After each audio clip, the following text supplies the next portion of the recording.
నమస్తే, welcome to Bahujan times. ఇప్పుడు headlines చూద్దాం.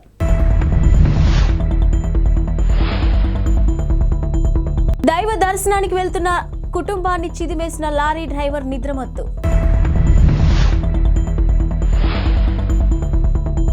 పార్లమెంటు ఎన్నికల్లో గులాబీ జెండా ఎగరాలి, కేటీఆర్ పిలుపు.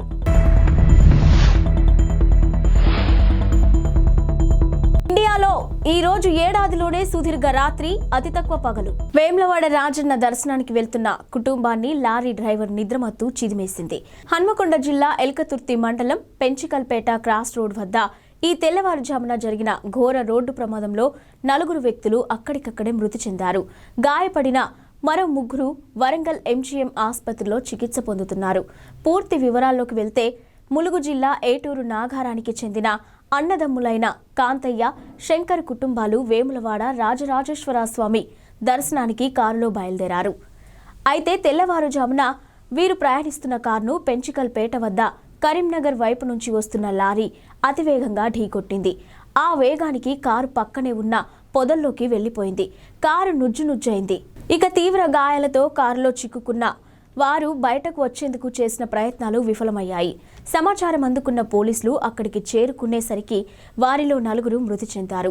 తీవ్రంగా గాయపడిన 3 వరంగల్ ఎంజీఎం ఆసుపత్రికి తరలించారు. ప్రాథమిక సమాచారం ప్రకారం లారీ డ్రైవర్ నిద్రమత్తే ప్రమాదానికి కారణమని పోలీసులు చెప్తున్నారు. డివైడర్ను దాటి మరీ వచ్చి కారును ఢీకొట్టింది. అయితే లారీ డ్రైవర్ పరారీలో ఉన్నట్టు పోలీసులు తెలిపారు. మృతుల్లో అన్నదమ్ములు కాంతయ్య, శంకర్, భరత్, చందన ఉన్నారు. ఇక గాయపడిన వారిని రేణుక, భార్గవ్, శ్రీదేవిగా గుర్తించారు. కేసు నమోదు చేసుకున్న పోలీసులు దర్యాప్తు చేస్తున్నారు. వచ్చే పార్లమెంటు ఎన్నికలకు అందరూ సిద్ధంగా ఉండాలని బీఆర్ఎస్ హైదరాబాద్ కార్పొరేట్లకు, పార్టీ శ్రేణులకు ఆ పార్టీ వర్కింగ్ ప్రెసిడెంట్ కేటీఆర్ పిలుపునిచ్చారు. తెలంగాణ భవన్లో కార్పొరేటర్లతో కేటీఆర్ గంటపాటు సమావేశమయ్యారు. ఈ సందర్భంగా ఆయన మాట్లాడుతూ హైదరాబాద్లో బీఆర్ఎస్ బలంగా ఉందని, అసెంబ్లీ ఎన్నికల్లో సత్తా చాటిందని చెప్పారు. ఇదే పట్టుదలతో పార్లమెంటు ఎన్నికల్లో సైతం గులాబీ జెండా ఎగరవేసేందుకు సిద్ధం కావాలని, ఇక కలిసికట్టుగా పనిచేద్దామని అన్నారు. ఇక అసెంబ్లీ ఎన్నికల ఫలితాలతో ఎవరూ నిరాశ చెందొద్దని, ప్రజల తరపున బాధ్యతాయుతమైన ప్రతిపక్షంగా వ్యవహరిద్దామని చెప్పుకొచ్చారు. ఇక అధికారంలో ఉన్న ప్రతిపక్షంలో ఉన్న ప్రజల సంక్షేమం కోసం పనిచేసే పార్టీ బీఆర్ఎస్ అని అన్నారు. దేశవ్యాప్తంగా చలిపులి పంజా విసురుతుంది. అన్ని ప్రాంతాల్లోనూ కనిష్ట ఉష్ణోగ్రతలు నమోదవుతున్నాయి. ఇక శీతాకాలంలోని మాత్రమే కనిపించే ప్రకృతి మార్పులు ఆవిష్కృతమవుతున్నాయి. ఇక చలికాలం మాయాజాలంలో భాగంగా భారత్ నేడు అంటే శుక్రవారం సుదీర్ఘమైన రాత్రి, అతి తక్కువ పగటిపూటని గమనించనుంది.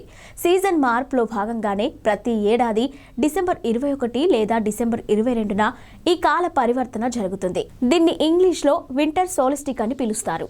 ఇక భూమి ఉత్తర అర్ధగోళం సూర్యుడికి దూరంగా వంగినప్పుడు శీతాకాలం అయనాంతం ఏర్పడుతుంది.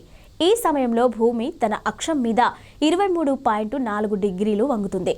ఈ కారణంగా భూమి ధ్రువం పగటిపూట సూర్యుడికి దూరంగా ఉంటుంది. అందుకే అతి తక్కువ పగలు, సుదీర్ఘమైన రాత్రి ఏర్పడతాయి.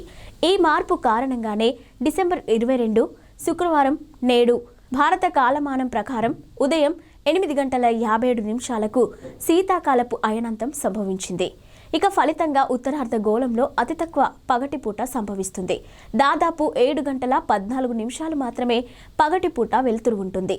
పంజాగుట్ట ఎర్రమంజిల్లోని ఓ షాపింగ్ కాంప్లెక్స్లో తాజాగా అగ్ని ప్రమాదం చోటు చేసుకుంది. శుక్రవారం ఉదయం ఎర్రమంజిల్లోని ఓ భవనంలో అకస్మాత్తుగా మంటలు చెలరేగాయి. సమాచారం అందిన వెంటనే ఘటనా స్థలానికి చేరుకున్న అగ్నిమాపక సిబ్బంది మంటలను ఆర్పేందుకు ప్రయత్నిస్తున్నారు. భవనంలో చిక్కుకున్న వారికి బయటకు తరలిస్తున్నారు. అయితే 6వ అంతస్తులో చిక్కుకున్న వారిలో 6 సురక్షితంగా బయటకు తీసుకొచ్చారు.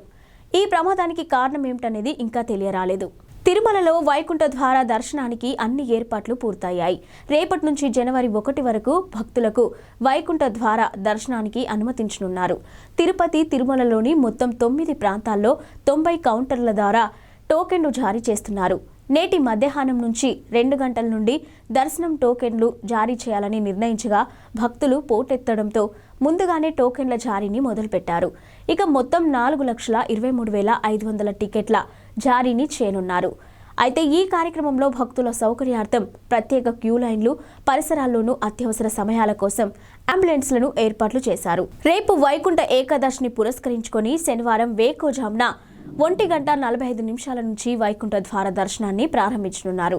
విష్ణు నివాసం, శ్రీనివాస నివాసం, గోవిందరాజస్వామి సత్రాలు, భూదేవి కాంప్లెక్స్, రామచంద్ర పుష్కరిణి, ఇందిరా మైదానం, జీవకొండ హైస్కూల్, భైరాగి పట్టెడాలోని రామానాయుడు హైస్కూల్, ఎంఆర్ పల్లిలోని జెడ్పీ హైస్కూల్ కౌంటర్లలో టోకెన్లు జారీ చేస్తున్నారు.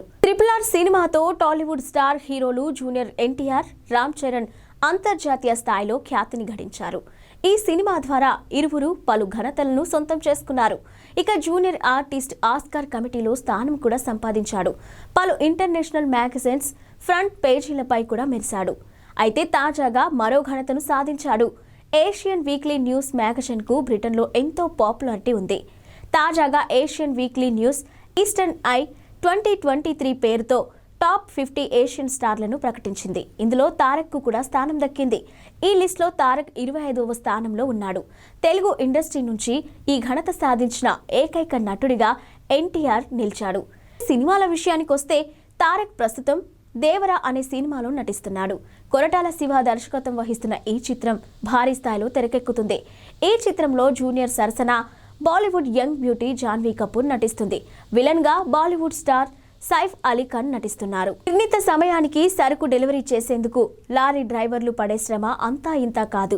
కొన్నిసార్లు నిద్రాహారాలు మాని డ్రైవ్ చేస్తూ ఉంటారు. రాత్రి వేళ కూడా విశ్రాంతి లేకుండా లారీ తోలడం వల్ల కొన్నిసార్లు ప్రమాదాలు జరిగి ప్రాణ నష్టం జరుగుతూనే ఉంటుంది. ఈ నేపథ్యంలోనే రాత్రి వేళ కాసేపు విశ్రాంతి తీసుకుని వెచ్చగా కాస్తంత ఛాయ్ కడుపులో పోసుకొని తిరిగి లారీ ఎక్కేలా ఒడిశా ప్రభుత్వం ఓ కొత్త పథకాన్ని ప్రకటించింది. రాత్రులు రాకపోకలు సాగించే లారీ డ్రైవర్లకు హోటళ్లు, దాబాలలో ఉచితంగా టీ పంపిణీ చేయాలని నిర్ణయించింది. ఈ ఖర్చును ప్రభుత్వం భరిస్తుందని ఆ రాష్ట్ర రవాణా శాఖ మంత్రి టుకుని సాహు వెల్లడించారు. ఇక రాత్రివేళ డ్రైవర్లు టీ తాగి కాసేపు విశ్రాంతి తీసుకునే ఏర్పాట్లు చేస్తున్నట్టు తెలిపారు.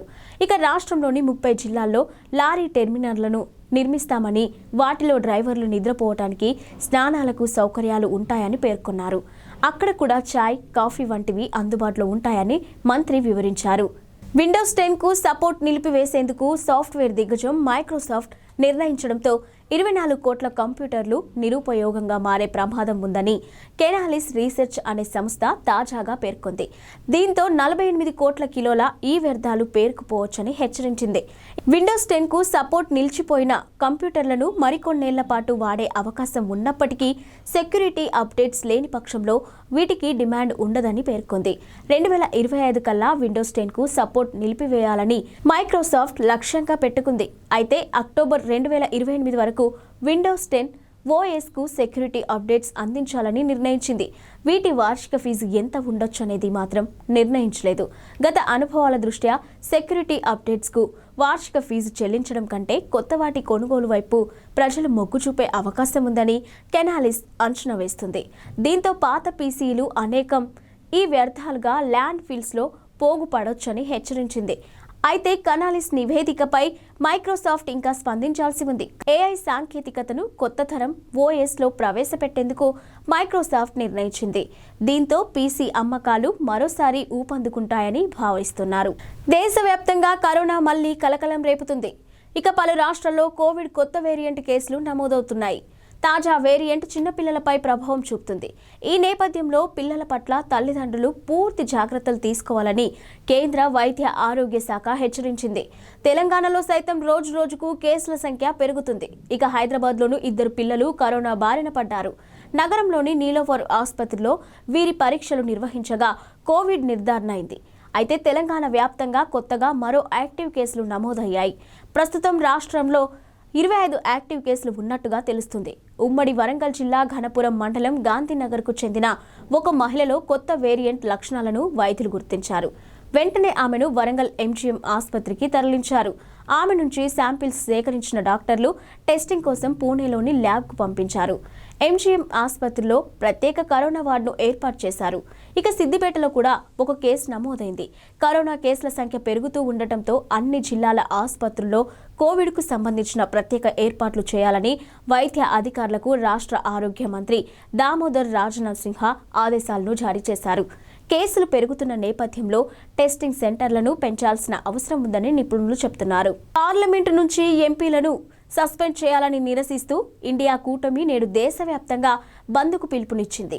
ఈ నెల 13న కొందరు దుండగులు లోక్సభ గ్యాలరీలోకి ప్రవేశించి పొగబాంబును వదిలి నానా హంగామా చేశారు. అయితే బీజేపీ ఎంపీ సిఫార్సు ద్వారానే వారు లోక్సభలోకి రాగలిగారని, ఈ భద్రతా వైఫల్యంపై కేంద్ర హోంమంత్రి అమిత్ షా ప్రకటన చేయాలని డిమాండ్ చేసిన విపక్ష ఎంపీలను ఉభయ సభల నుంచి సస్పెండ్ చేశారు.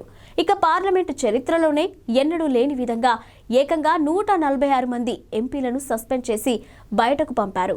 ఇక కాంగ్రెస్ కూటమి దీనిని నిరసిస్తూ నేడు దేశవ్యాప్తంగా బంద్కి పిలుపునిచ్చింది. అన్ని రాష్ట్రాల్లోనూ ఇప్పటికే నిరసనలు మొదలయ్యాయి. ఇక హైదరాబాద్లోని ఇందిరా పార్క్ వద్ద కాంగ్రెస్ పార్టీ చేపట్టనున్న ధర్నాలో ముఖ్యమంత్రి రేవంత్ రెడ్డి, డిప్యూటీ సీఎం బట్టి విక్రమార్క, పలువురు మంత్రులతో పాటు పీసీసీ కార్యనిర్వాహక అధ్యక్షుడు మహేష్ కుమార్ గౌడ్ కూడా పాల్గొంటారు. తెలంగాణలో రాత్రి ఉష్ణోగ్రతలు దారుణంగా పడిపోతున్నాయి. బుధవారం రాత్రి రాష్ట్రంలో 19 జిల్లాల్లో 10 డిగ్రీల లోపు ఉష్ణోగ్రతలు నమోదయ్యాయి. మిగిలిన జిల్లాలో 10 నుంచి 15 డిగ్రీల వరకు ఉష్ణోగ్రతలు నమోదయ్యాయి. ఇక కొమరంభీం జిల్లా, ఆసిఫాబాద్ జిల్లాల్లోని సిర్పూర్లో అత్యల్పంగా 6.6 డిగ్రీల ఉష్ణోగ్రత నమోదైంది. ఇక ఆదిలాబాద్లోని జైనత్లో 7.5 డిగ్రీల ఉష్ణోగ్రత రికార్డైంది. హైదరాబాద్లో 10.7 డిగ్రీల ఉష్ణోగ్రత నమోదైంది. ఉత్తర తెలంగాణ జిల్లాల్లోనే చలి తీవ్రత అధికంగా ఉంది. ఇక్కడి అన్ని జిల్లాల్లో అల్ప ఉష్ణోగ్రతలు నమోదయ్యాయి. రాబోయే 3 రోజుల్లో చలి తీవ్రత ఉంటుందని, ఉష్ణోగ్రతలు కాస్తంత తగ్గే అవకాశం ఉందని Telangana state development planning society రిపోర్ట్లో తెలిపింది. ఉత్తర ఈశాన్య దిశ నుంచి వీస్తున్న గాలుల కారణంగా చలి ప్రభావం ఎక్కువగా ఉంటుందని వాతావరణ శాఖ పేర్కొంది.